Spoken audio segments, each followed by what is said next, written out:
On February 11, 1990, Nelson Mandela was released from Reuben Island after 27 long, hard years of imprisonment. 4 years later, he became president, following the first fully representational democratic election in South Africa. He was a universally revered bastion of freedom, unity, and sacrifice, whose life story and reputation often obscure the man behind the icon. Mr. Chairman.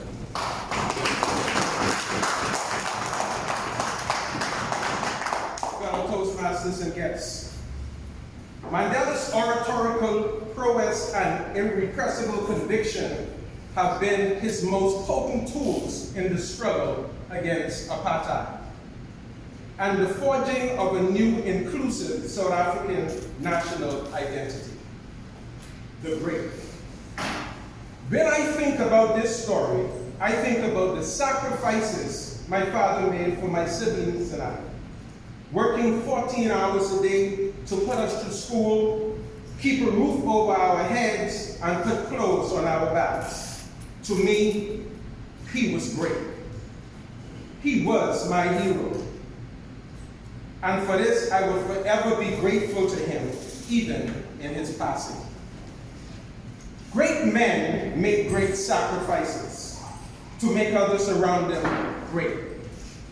Which of us in here tonight can raise our hands, and from the bottom of our hearts claim greatness, or even more, express gratitude for the least or much that someone at some point has done for us?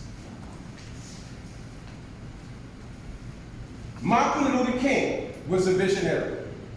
He was a man who had a dream bigger than the times in which he lived. That is, after all, what real visionary leaders and great men are all about. His "I Have a Dream" speech brought awareness and humanity to the national consciousness about civil rights in America and around the world. He was also a great man. Sir Lyndon Oscar Pinley was a Bahamian politician who is regarded as the father of the nation of the Bahamas, having led it to majority rule on January 10, 1967, and to independence on July 10, 1973.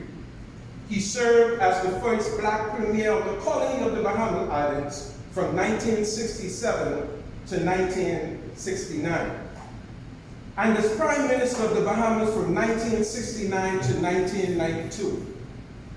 This man was a leader whom I always revered and respected, and wanted to one day speak as eloquent as he did. This was also a great man. Throughout my career, I've been fortunate to have great mentors, one of which who is here tonight, distinguished Toastmaster Anthony Longden.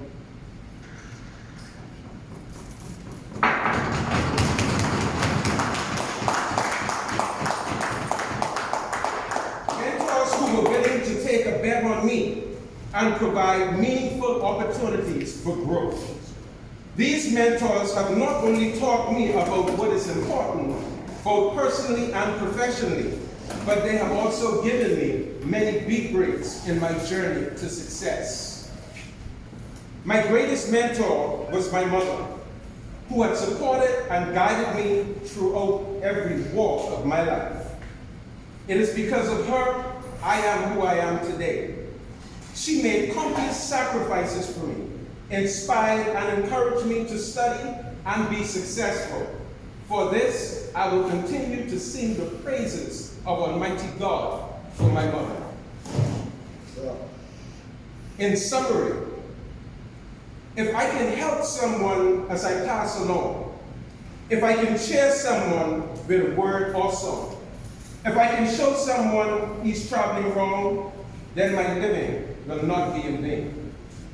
If I can do my duty as a Christian ought, if I can bring salvation to a world once wrought, if I can spread the message as the Master taught, then my living will not be in vain.